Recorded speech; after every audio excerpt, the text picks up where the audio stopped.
सात संगत जी बड़े प्रेम और सत्कार से कहना जी, ध्यान निरंकार जी। सात संगत जी, दास विनती कर रहा है, दास से त्रुटि हो जाए तो अपने घर के बालक समझकर क्षमा करिएगा। सात संगत जी, सात संगत जी, जीवित पुत्रिका यानी जितिया की कहानी। पुत्रिका का व्रत माताएं बहनें संतान की लंबी आयु के लिए इस व्रत के बारे में मान्यता है कि इस व्रत को रखने से संतान के ऊपर से सारे संकट टल जाते हैं। यह महापर्व अश्विन मास के शुक्ल पक्ष की सप्तमी में शुरू होती है, जिसमें अष्टमी तिथि को माताएं व्रत रखती है और नवमी तिथि लगने पर पारण करती है। इस व्रत के दौरान कथाएं सुनी जाती है।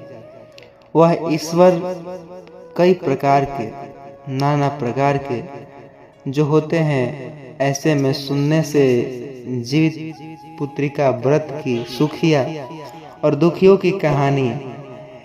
इस कथा के अनुसार दो बहनें, एक नाम का जो सुखिया और दूसरे नाम का दुखिया, दोनों के नाम की तरह इन दोनों का भाग्य भी ऐसा ही था। सुखिया अमीर और हमेशा सुखी रहती थी। दुखिया नाम के जो कि मुताबिक गरीब और वह दुखी रहती थी। और दोनों बहनें एक ही गांव में रहती थी। सुखिया के घर दुखिया काम करती, साफ सफाई करती, खाना बनाती और जो खाना बच जाता सुखिया वो खाना दुखिया को दे दिया करती। इस तरह से दुखिया का घर चलता था। समय बीतता गया। दोनों बहनों के जो दो पुत्र थे, सुखिया के 2 पुत्र थे और दुखिया के 2 पुत्र। जब जितिया व्रत आया तो हमेशा की तरह दोनों बहनों ने जितिया का व्रत रखा था। उस जितिया में दुखिया और सुखिया के घर काम करने गई। व्रत के दिन दुखिया ने सुखिया के घर चावल को फटकना और साफ किया। उससे जो खुदी निकला उसने अपने पास रख ली और साफ चावल को सुखिया को दे दिया। फिर उसने साग और चुना पत्तियों को डंठल से अलग किया और यहाँ पर बढ़िया वाला साग उसने सुखिया के लिए रख दिया। जो बची हुई डंठल थी उसने अपने लिए रख ली। अब दुखिया सुखिया के घर खाना बनाकर अपने घर चावल की खुर्दी और साग का डंठल लेकर आई। इस चावल की खुर्दी और साग की डंठल से खाना बनाकर उसने अपने बच्चों को खिला दिया और दुख में भी खाया। इसके बाद दुखिया जो सोने चली गई। आधी रात हो गई और एक बूढ़ी औरत आई उसके घर पर, जो दरवाजा खटखटाने लगी। तो दुखिया ने पूछा कि आप कौन? तब उस बुढ़िया औरत ने बोली, बेटी मैं दुखिया। उठकर दरवाजा खोलकर कहा, माँ आपको क्या चाहिए? आप इतनी रात यहाँ किसके लिए आई है? तभी बुढ़िया औरत ने, बेटा मुझे बहुत भूख लगी, कुछ खाने के लिए है तो दे दो। दुखिया ने उस बूढ़ी औरत को घर के अंदर ले लिया और कहा, हम लोग बहुत जो है कि गरीब है। मैंने दुखिया का लालच जो था चावल का, साग का डंठल और खुदी जो चावल का बनाया था, क्या आप उसे खाओगी? तो बुढ़िया ने कहा, हाँ क्यों नहीं खाऊंगी, मुझे भूख लगी है, मैं वहीं खा लूंगी। दुखिया उस बूढ़ी औरत को खाने दे देती है। बुढ़िया औरत खाना खाने के बाद कहती है, मुझे अच्छे से कुछ दिखाई नहीं देता, ऐसे में इतनी रात के अंधेरे में अपने घर कैसे जाऊंगी? दुखिया ने कहा, कोई बात नहीं माँ, आप यहीं सो जाइए, सुबह होने पर अपने घर चली जाना। तब बूढ़ी औरत रात में दुखिया के घर ही सो जाती है। औरत थोड़ी देर बाद उठकर बोलती है, बेटी मुझे दीर्घ शंका जो कि लगा है, दीर्घ शंका, कहाँ जाऊं? इस पर दुखिया कहती है, पर घर में शौचालय नहीं है, इसलिए आप उधर कोने में कर लो। वह बूढ़ी औरत पूछती है, बेटी भड़क कर करूं या छड़ छड़ करूं। कुर्दुखिया नींद में थी, नींद में उसने भड़भड़ और उसने साफ साफ कर दिया। इसके बाद वह थोड़ी बाद बूढ़ी औरत कहती है, बेटी अपने हाथ कहाँ साफ करूं। इस पर दुखिया कहती है, आप मेरे सर पर अपने हाथ को साफ कर लीजिए। सुबह होने पर दुखिया जब उठती है तो उसे यह सब एक सपना जैसा लगता है। वह नदी में नहाने चली जाती है और वहाँ जब अपने बालों को नदी में नहाते हुए धोती है तो उसके बालों में से जो पानी बहता है वह सोने का पानी होता है। आसपास की सारी महिलाएं यह देखकर आश्चर्यचकित रह जाती हैं। दुखिया से कहती है, क्या बात है, तुम्हारे बालों में तो सोना पानी गिर रहा है। उस सभी की बातों सुनकर रात को जो बात उसे याद आती है और वह दौड़कर अपने घर की ओर भागती है और यह सोचकर कि उसका घर तो बुढ़िया औरत के पैखाना से गंदा हुआ था, पहले तो साफ कर लेना चाहिए। लेकिन जब वह अपने घर जाती है तो देखती है कि घर के कोने में ढेर सारा सोना बिखरा पड़ा है। यह सब देखकर दुखिया बहुत खुश हो जाती है और सोचती है कि यह सब जीवती माई का जो कि निर्वाहन है। इतना सारा आशीर्वाद देकर दुखिया भी अमीर हो जाती है। सुखिया के घर जाकर काम करना उसने बंद कर देती है। दुखिया अपने व्रत पूरा करने के बाद अपने पुत्र से कहती है कि पुत्र, जैसे मौसी के घर से तराजू लाओ, मुझे यह सोना नापना है कि कितना है। बच्चा खुशी खुशी मौसी के घर जाकर तराजू मांगता है। इस पर सुखिया पूछती है, तराजू क्या नापना है। बच्चा बोला और वो जो कि देखा कि वह सोना नापना। सुखिया बच्चों को बोलती है, तुम्हारे पास खाने के तो कुछ नहीं पर सोने ये कि झूठ बोलते हो क्या। बच्चा झूठ नहीं बोल रहा। सुखिया सोचती है, तराजू मांगा है तो कुछ तो जरूर नापेगा, इसलिए वह तराजू के नीचे गोद लगा देती है और सोचती है कि जो भी नापेगा वह तराजू में चिपक जाएगा। दुखिया ने तराजू पर सोना नापा। सोने का टुकड़ा उस तराजू में चिपक गया। जब बच्चा तराजू लौटाने आया तो सुखिया ने तराजू को उलट पलट कर देखा कि तराजू के पीछे गोंद में क्या लगा हुआ है। उसने देखा यह सोना। यह देखकर सुखिया सोचने लगे कि दुखिया के घर में सोना कहाँ से आया। इतना कई दिनों बाद सोचने के बाद दुखिया जो सुखिया थी दुखिया के घर जाकर देखती है कि वह बहुत सारा सोना होता है। और जब वह दुखिया से पूछती है कि तुम्हारे पास इतना सोना कहाँ से आया, तो उसने नापने के लिए तुम्हें तराजू मंगवाया था। दुखिया मन में सच्ची और भोली थी, इसलिए उस रात वाली सारी बात अपने बहन सुखिया को बता दी। लेकिन दुखिया का मन लालची था, उसे ईर्ष्या होने लगी। दुखिया के पास हमसे ज़्यादा धन आ गया, अब तो अगले जितिया में मैं भी खुर्दी चावल और साग का डंठल बनाऊंगी। अगले साल जितिया का व्रत रखा। दोनों बहनों ने सुखिया के पास सब तरह का सुख था और धन भी। इसके बावजूद वह जितिया के दिन चावल पटक कर साफ करके वह केवल जैसे वह रखी थी वैसे वो डंठल और खुर्दे निकाल करके और वैसे ही ऐसे बनाया। इतने सब होने के बाद और औरत जो कि बूढ़ी पड़ोसन आती हैं और चली जाती हैं, कहती हैं दिखाई नहीं देता, घर में कैसे जाऊं। उसने कहा यहीं सो जाओ। बूढ़ी औरत यहीं सो जाती, पैखाना लगा वैसे ही सब होता है। लेकिन बुढ़िया कहा अपने हाथ साफ करूं, जाओ।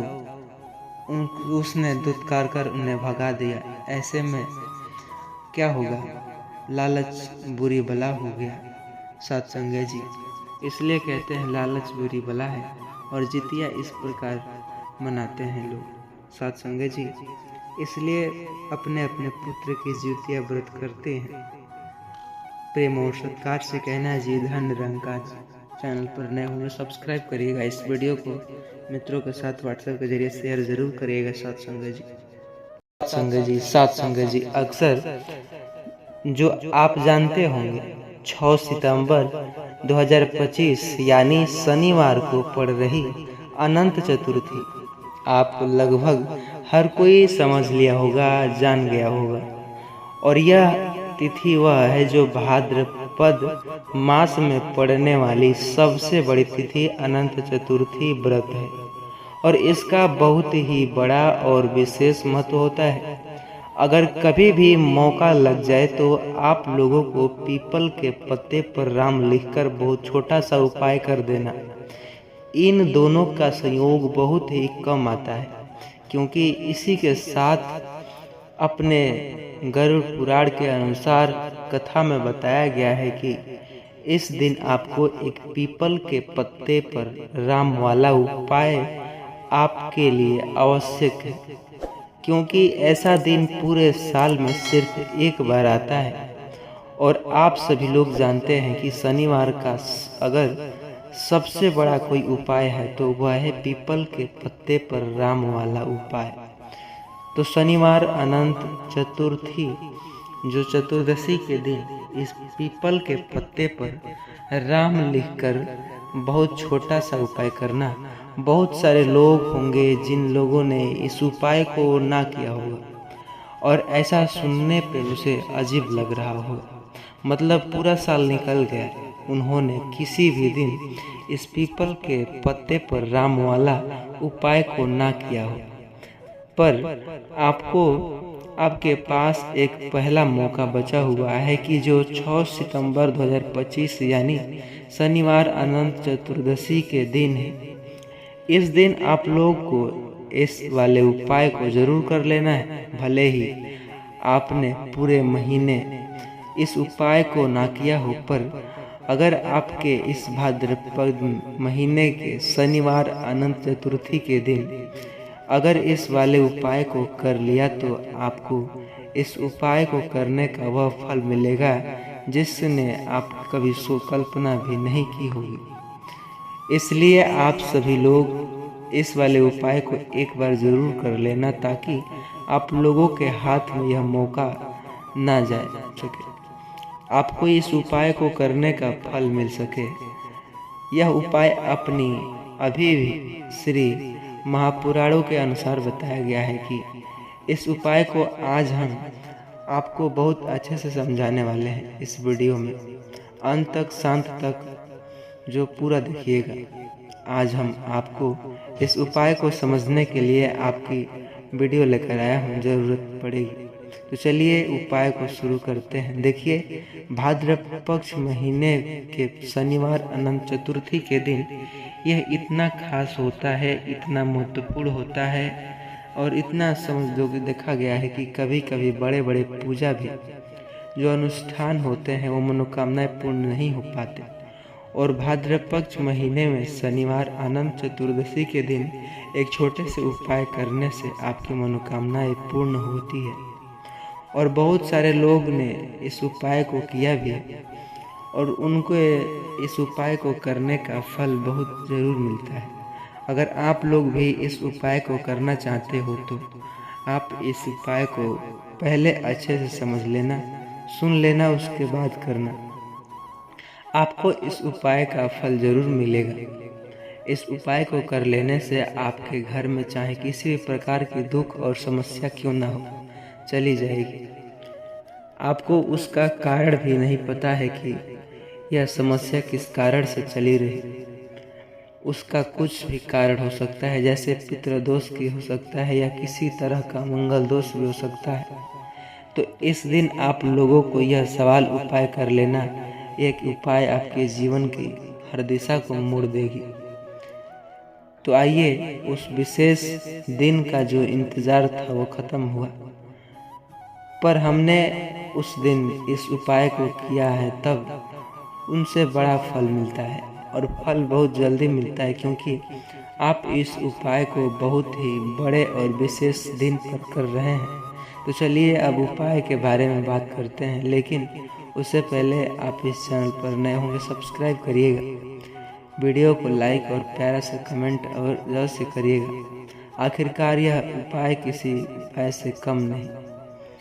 तो चलिए आगे वीडियो में एक एक बातें बताते हैं, लेकिन समझ जाइए। इस पीपल के पत्ते पर राम वाला उपाय को हम इस शनिवार अनंत चतुर्दशी के दिन कैसे करना है। जिसको करना किस समय करना जरूरी है, कहाँ पर करना, यह सारे सवालों का जवाब आपको इस वीडियो में मिल जाएगा। और जो यह उपाय देखेगा उसको पीपल के पत्ते पर राम वाला उपाय जरूर करना चाहिए, क्योंकि इस दिन पीपल के पत्ते का भी बहुत बड़ा महत्व, विशेष महत्व है। आइए पीपल के पत्ते पर राम वाला उपाय जरूर करने वाले 5 बार जो पीपल के पत्ते पर राम वाला उपाय जरूर करना। उपाय की तो सोने पर सुहागी वाली बात हो जाती है, और यह एक बहुत ही बड़ा उपाय हो सकता है। इस शनिवार को तो समझ गए होंगे पीपल के पत्ते पर आखिर करना किसको है। सबसे पहले हम लोग वह बात जान लेते हैं कि घर की जो बड़ी माताएं बहनें हैं, उन माताओं बहनों में से कोई भी एक बड़ी माता बहन इस वाले उपाय को कर सकती है। अगर आप चाहें तो अपने घर में भी इस सदस्यों के साथ इस उपाय को करवा सकते हैं।